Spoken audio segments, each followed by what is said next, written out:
Welcome to Beyond Four Walls, Conversations on Affordable Housing. I'm David Dworkin, President and CEO of the National Housing Conference, the nation's oldest and broadest affordable housing coalition. Here, we'll dig deep into the pressing topics of housing in America. And while we do that, we'll also get to know some of the people who've devoted their lives to seeking tangible, impactful, and achievable solutions.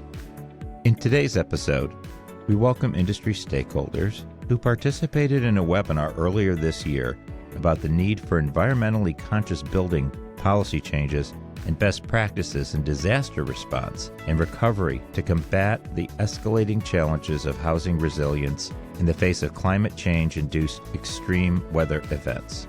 It was sponsored by NeighborWorks America. What follows is a condensed version of this discussion with the complete conversation available for viewing at nhc.org.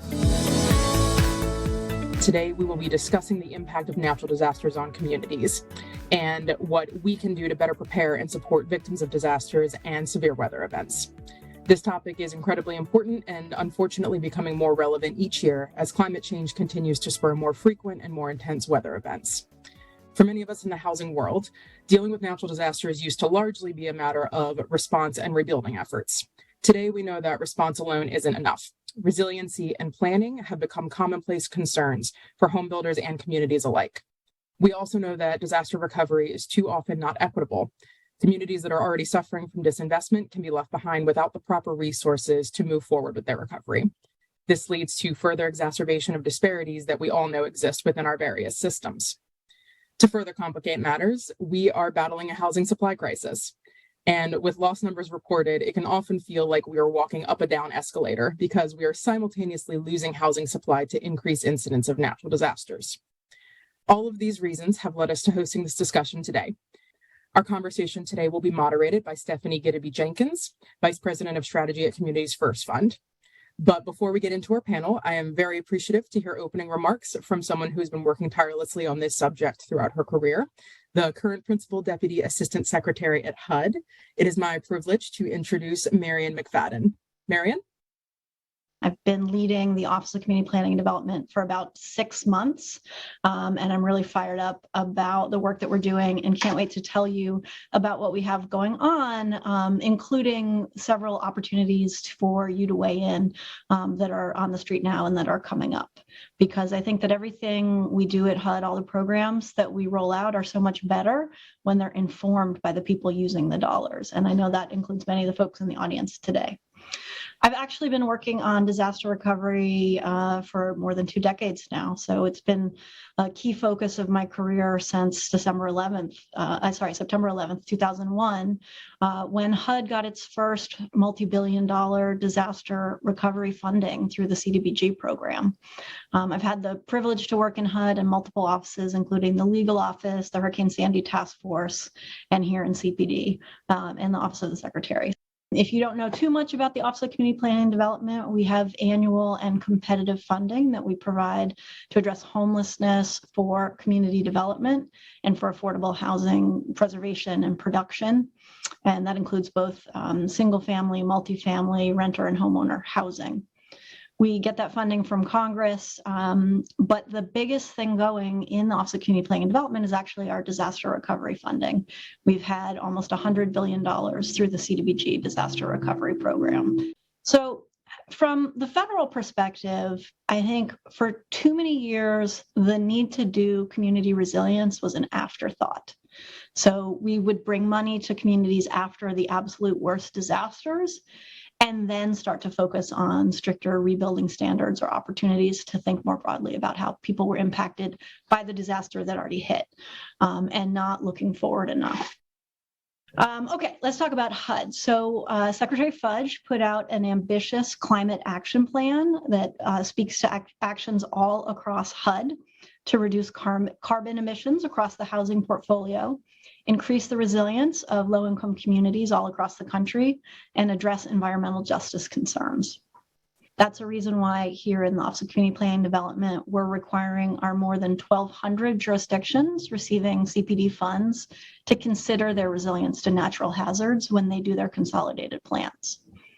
Our rule mandates that jurisdictions evaluate the risks to low and moderate income people that are posed by natural hazards, including risks that are expected to increase as a result of climate change. We encourage our grantees to incorporate climate adaptation and mitigation into their core planning to help address environmental injustice. And we're building our library of climate resources to better support the communities we serve. I wanted to mention the Community Resilience Toolkit to help government stakeholders and residents learn about actions that they can take to build their resistance to hazards like extreme heat, wildfires, droughts, and flood. We're working with 44 communities that have opted into specialized technical assistance, and we're building cohorts of communities so that they can really roll up their sleeves and work with these tools and understand how to harness experts in their local communities.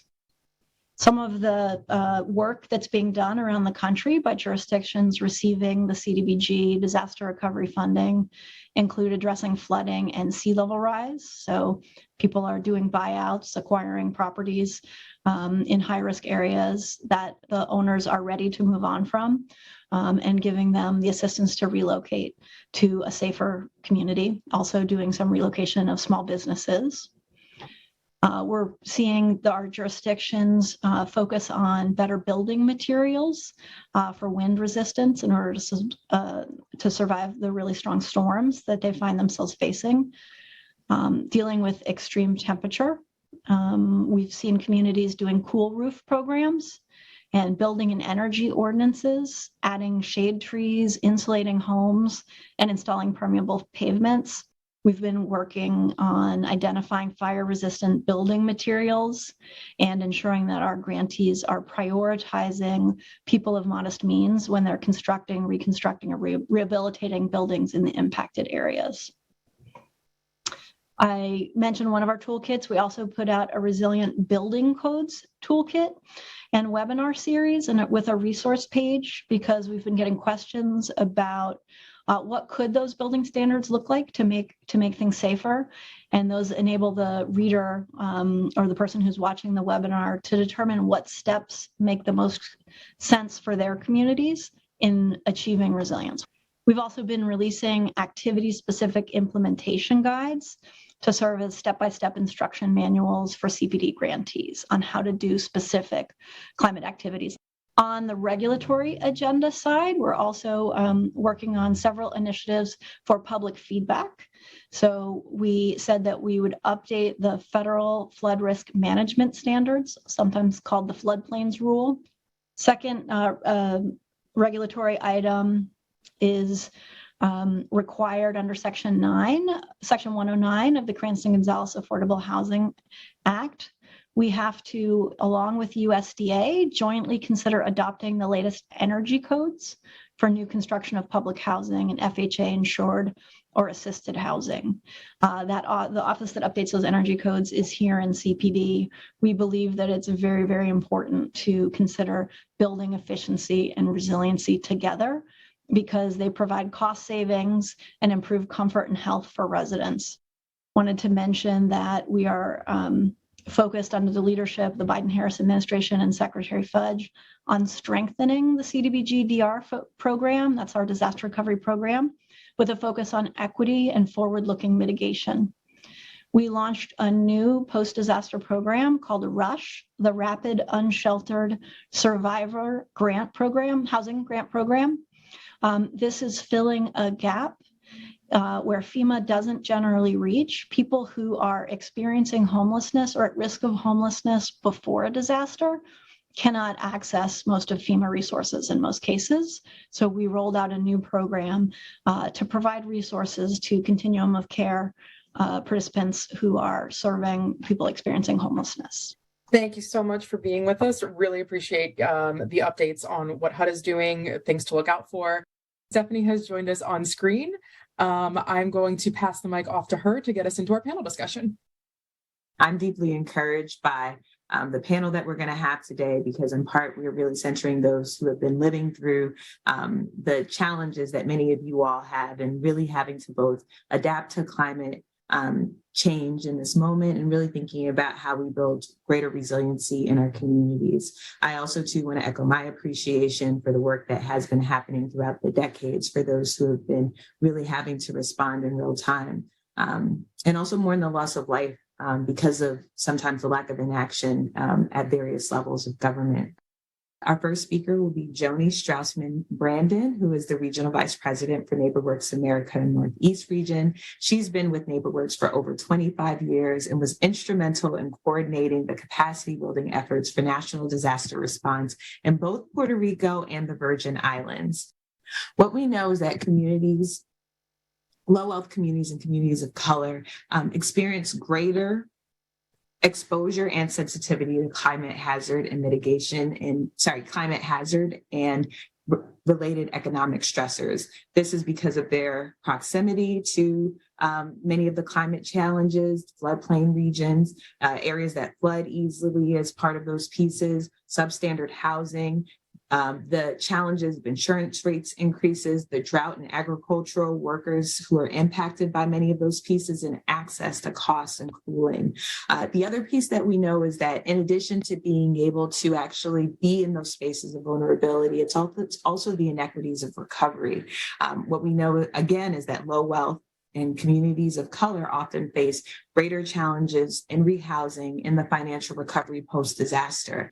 What I will say that is in this season and in this moment, this year, this past week marked 2 years since President Biden came into office and signed 2 major actions, really thinking about both this moment and what we may need to ensure that we can all thrive as part of that. One of those major efforts is the Executive Order 14008 on tackling the climate crisis, both home and abroad, and also really looking at how we think about really tackling racial equity and really taking an all-of-government approach on both of those issues.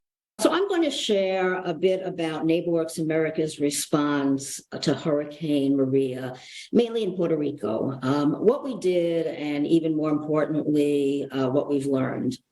And some of what I'm going to say is very particular to Puerto Rico and the dynamics there, but they're also applicable to many communities that experience disasters, especially, as Stephanie said, those communities that are already under-resourced or challenged or dealing with social trauma even before a natural disaster like a hurricane strikes. So in Puerto Rico, we found that there were 4 elements that were instrumental in assisting the island in the recovery from Hurricane Maria. And Stephanie touched upon some of these. Number 1 was partnership.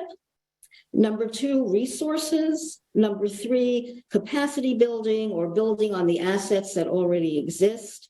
And 4, community building. And I'll talk about each one of those a bit. So first, partnership. As we watched in Hara, as I'm sure many of you did on the news as Hurricane Maria was striking the island, we at NeighborWorks America were immediately trying to figure out what we could do and how. And communication was next to impossible. We all wanted to do as much as we could for the island, but we were all working in silos.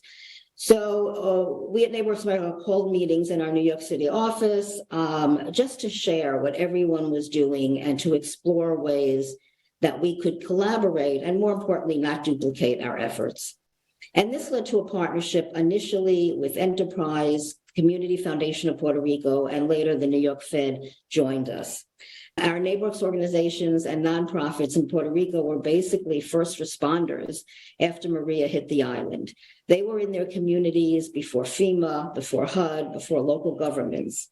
So NeighborWorks America provided $100,000 to each of our 3 NeighborWorks organizations, and they used it mostly to purchase basic necessities for people in their communities, household goods, furniture, food. And further down the line, we provided funding for capacity building, which was the next key element to disaster response. So capacity building or building on existing assets. Even though the nonprofit community development organizations were the first out in their communities, they were not the first to be thought of by their local government or the national government when it came to figuring out how the billions of dollars earmarked for Puerto Rico recovery would be divvied up. One of the reasons given for that was that the nonprofits, so it was said, lacked the capacity to disperse the funds and be stewards of the funds. So in response, we held a full-day workshop in Puerto Rico and invited Vivienda, which is the Puerto Rico's housing department, to share what their plans were in Puerto Rico's recovery and how they plan to use the funding they would be receiving. We also had a panel of mainland organizations from Florida, Louisiana, and New York City who explained how they partnered with their local governments for recovery in their communities and how important and effective that partnership is. And it just reinforced the important role nonprofits play in their communities before disasters, during disasters, and after disasters. We then developed a nonprofit leadership and capacity building program in partnership with Enterprise Community Partners, the Community Foundation of Puerto Rico, and the New York Federal Reserve. 5 nonprofit affordable housing organizations and 1 organization focused on small business development were selected to go through a 9-month program that included training, mentoring, operating grants, and grants to hire technical assistance consultants.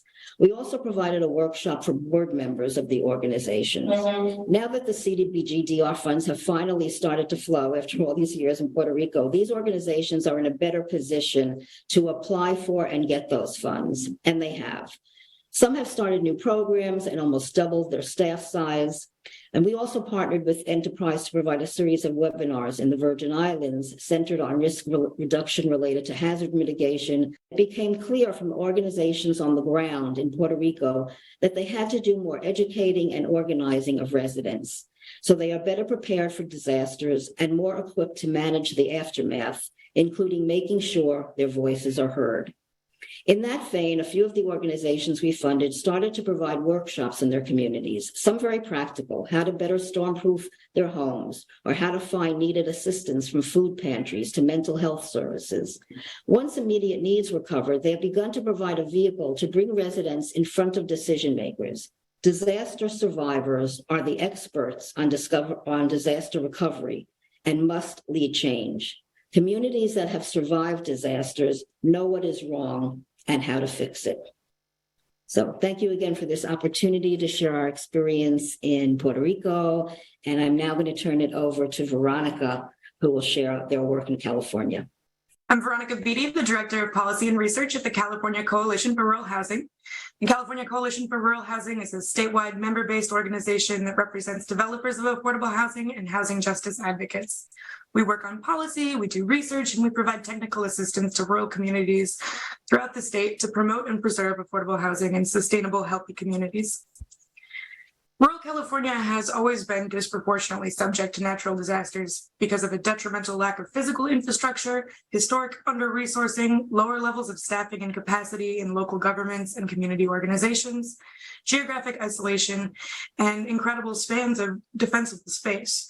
And our developer members have seen in recent years with the wildfires, disasters have a multiplier effect on the affordable housing crisis by creating direct displacement due to reduced housing supply and housing costs driven up by new demand, and making it harder for low or fixed income residents to find adequate and safe housing that echoes into surrounding communities. Across California, there are 140,000 units of affordable housing in that wildland urban interface that are vulnerable to fire. In some of our northern counties, nearly 100% of our affordable housing stock is in that high fire zones. So we know that the communities we're working in have some of the greatest affordable housing needs, are relying on housing stock that's under threat of destruction, and having truly resilient housing is often difficult and expensive for our developers to deliver.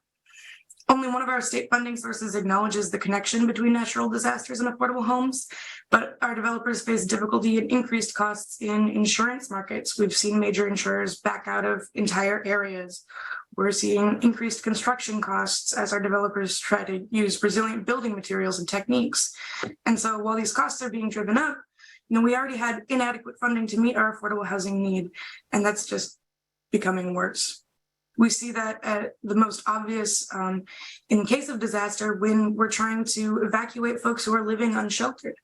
It's much easier to evacuate people who are already housed. It's much easier for people who are living in an affordable home to spend money on making sure that their household is prepared in case of a disaster, to have a working car in case they need to evacuate.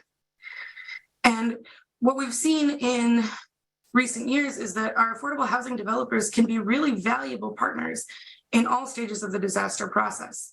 They're already accustomed to navigating really complex funding programs, to layer different sources of public money to make projects work. They're used to thinking about and adapting to meet the needs of our most vulnerable community members, and they serve as anchors in communities. So as our previous panelists mentioned, disaster planning and recovery has to prioritize the needs of vulnerable populations. So the way we've seen our communities respond, our developers respond as they begin to build and design for hazard mitigation and resiliency, they're considering 4 different domains. They're thinking about location, design, construction, and operation. Location, because they want to avoid or adapt to different hazard areas like floodplains or that wildland-urban interface. Design, as they consider construction materials using fire-resistant materials, or thinking about ingress and egress in different buildings, the number of residents per floor, stairways per resident, and also evacuation routes and access roads for emergency services. And then operations considerations like contingency planning, conducting disaster mitigating maintenance, like maintaining the land surrounding their buildings to reduce fire hazard, and proactively building those relationships that Joni spoke to so elegantly, making sure they're in contact with their local emergency services offices, making sure they have that those contacts on speed dial. And at CCRH, what we're trying to do is host cross-sector conversations so that folks who do disaster planning are familiar with the affordable housing industry, and that our affordable housers are kept up to speed on what's cutting edge in considering disaster mitigation. We collect and publish case studies from our developers to talk about their responses, including those siting choices, building material conversations, construction codes. And we also have to engage at thinking statewide about harmonizing our planning and regulatory landscape so that we are coordinating our affordable and fair housing plans with disaster preparedness and recovery plans. Because if we aren't intentional about how we plan to build in advance of disasters and rebuild in their wake, we can continue to exacerbate community inequities and limit housing opportunity for low-income people and people of color. And with that, I will turn it over to Peter Hanley, the Executive Director of CASA Oregon. Good afternoon, everyone. My name is Peter Hanley. I'm Executive Director of CASA of Oregon.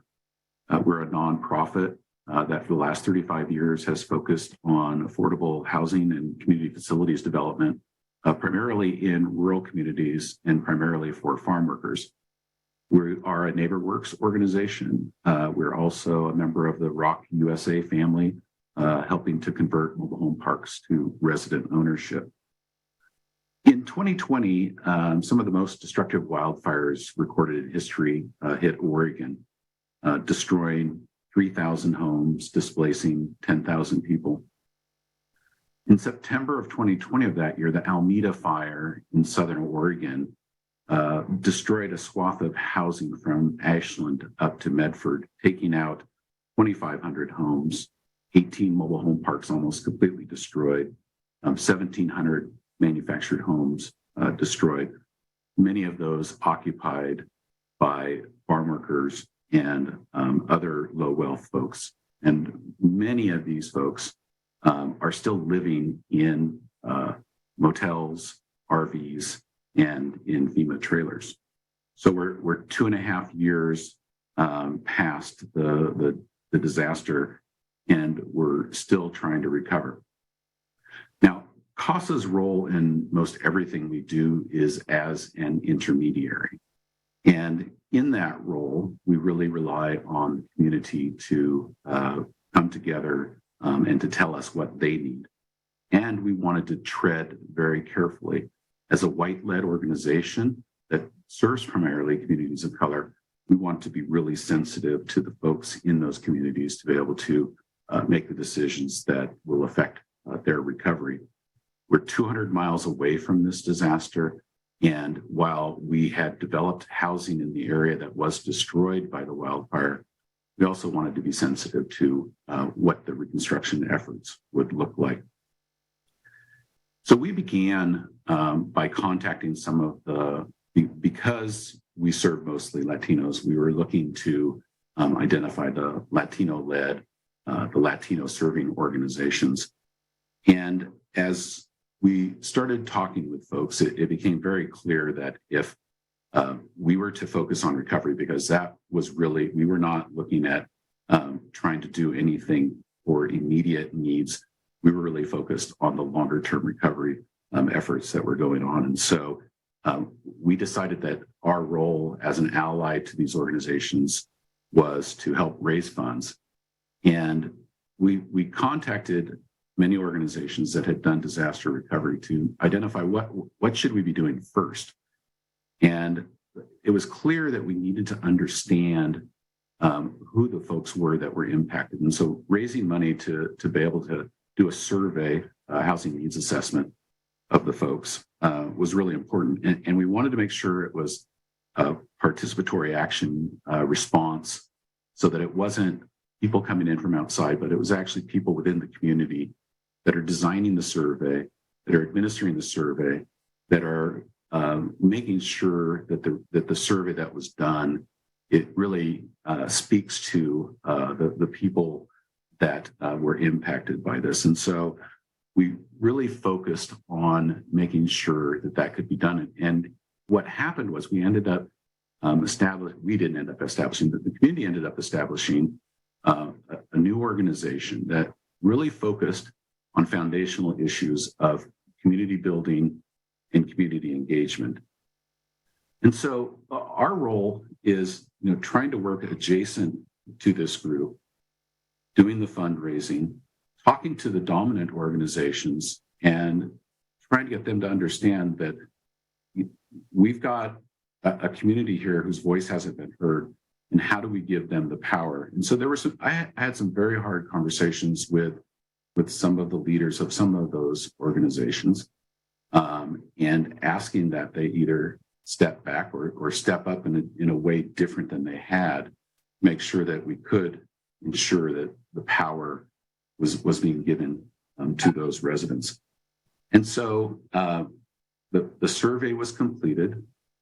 It's being translated right now because we want to make sure, I know it's 2.5 years later, but they wanted to make sure that they got this right. And so they're just now translating it into Spanish. They'll be coming back to the residents to present that to them, and then present to the legislature, make sure the legislature understands as they're doing these rebuilding efforts, it isn't just providing money for refinancing housing or refinancing a community building, but really it's about trying to make sure that the community is made whole.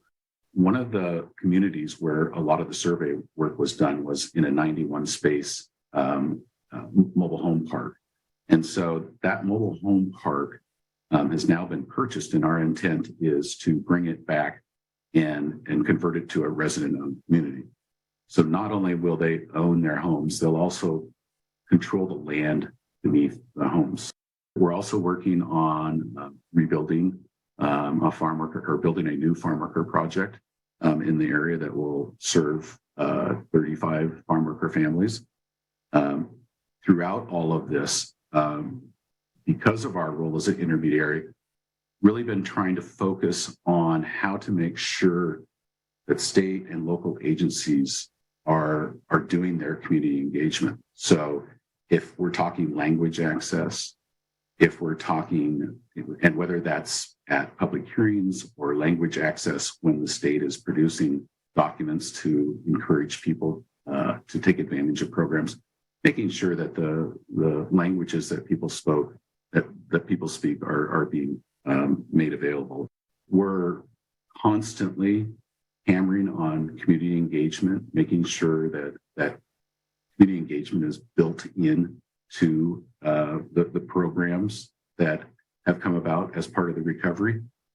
Our state housing finance agency has begun to allow community engagement as part of the design process for rebuilding some of these projects. And so that's been a real plus, so that we can not have to bury it into some architectural fee somewhere or fund it out of some other line item, but to really understand that community engagement is a key piece to making sure that we design the projects in a way that represent the folks that want to live there.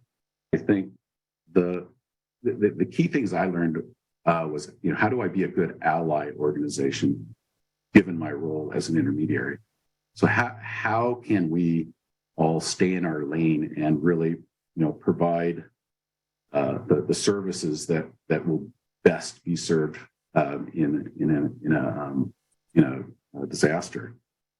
For us, it was advocacy, it was fundraising, and now it's housing development. And if we're able to, bring that to the table and ensure that it really is a community designed, responsive to community needs, then I think we've done our job. I'm going to actually start the questioning with you, Veronica, really thinking about policy changes in this moment. And one of the things that I'm sitting with is just really what policy changes do you feel are needed to make disaster resilience and recovery more equitable for disproportionately impacted communities? It can't be stressed enough that real, robust community engagement needs to be a part of every stage of the process. And that includes things like Peter mentioned, language, poorly translated evacuation warnings that made it so that residents were less likely to get out in time if they were receiving warnings in Spanish, just because they weren't clearly translated. So that's really key. I think it's also important to think about when we focus on recovery dollars, making sure that we are reaching lower income renters and residents of affordable housing, but oftentimes recovery resources are targeted more towards homeowners who absolutely are affected, but they don't reach down to the folks who are renting and even to unsheltered folks. And finally, I think to that point, like making sure that we have the financing mechanisms in place to help people as quickly as possible. One of the interesting facts is that 4 in 10 Americans live in a county that was impacted by a climate disaster last year. And that when we think about just like the climate related extreme weathers and the increased frequency that we're seeing and the ferocity in which it's impacting people, just that notion of really being able to put some plans in place are critical, and like to not really in some places rebuild back the same. And so I was hoping that maybe Peter and everyone else, because I think Joni, you really spoke to that and just the lived experience from Puerto Rico, really thinking about the opportunities and also the areas of growth for folks who have to really navigate what it looks like working with various government entities from the federal, state, county, local, when managing a disaster response, and what are some of the benefits and drawbacks from the multiple resources that could be made available? Well, indeed. And that was one of the first things as I was observing from afar. And remember, I was just focused on recovery. So I wasn't looking at the immediate needs. And there were, new nonprofits popping up there. There were all of these folks coming down there, but there was nobody overseeing all of this stuff. So it was really hard. I remember calling the governor's office and saying, find somebody to come down and direct the traffic. The state government has their emergency management plan where, each department does, what they're supposed to be doing, but there's nobody coordinating on the ground. And it took a real long time for people to finally figure out, kind of going off into their own areas. And if I could just say, certainly, in Puerto Rico, it's further complicated because, what their status is not quite helpful to the situation. They're oftentimes not thought of by the federal government. They are a commonwealth, they're not a state, for better or for worse, whether, so that made it even more complicated. Honestly,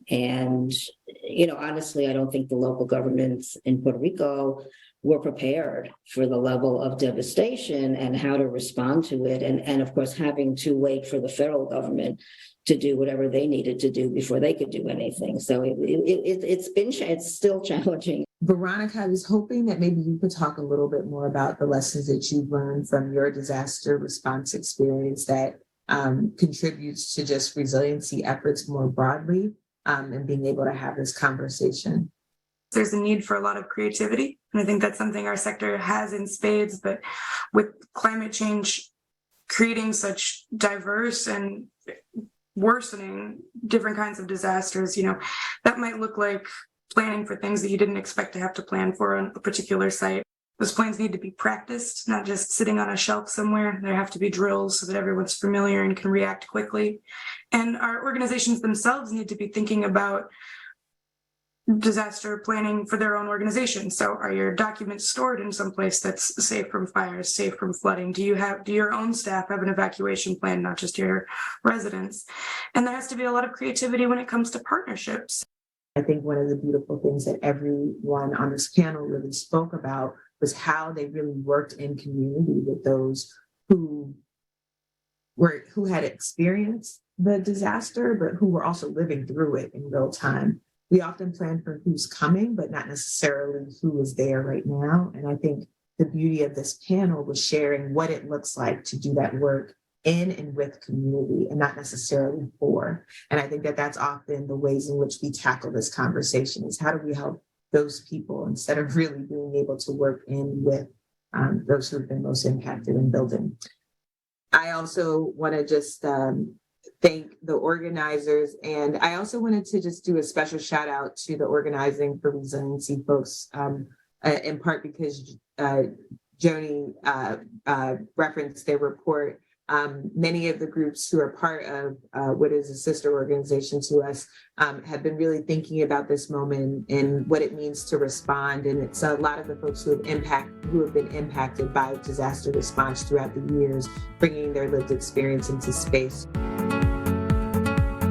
Thank you for listening to this edition of Beyond Four Walls. You can visit the National Housing Conference at nhc.org. There you can learn more about affordable housing policies, affordability challenges throughout the nation on our Paycheck to Paycheck database, and explore membership in NHC for you or your organization. We appreciate your interest and look forward to working with you in the future. Until next time, I'm David Dworkin, NHC's President and CEO, wishing you a great day.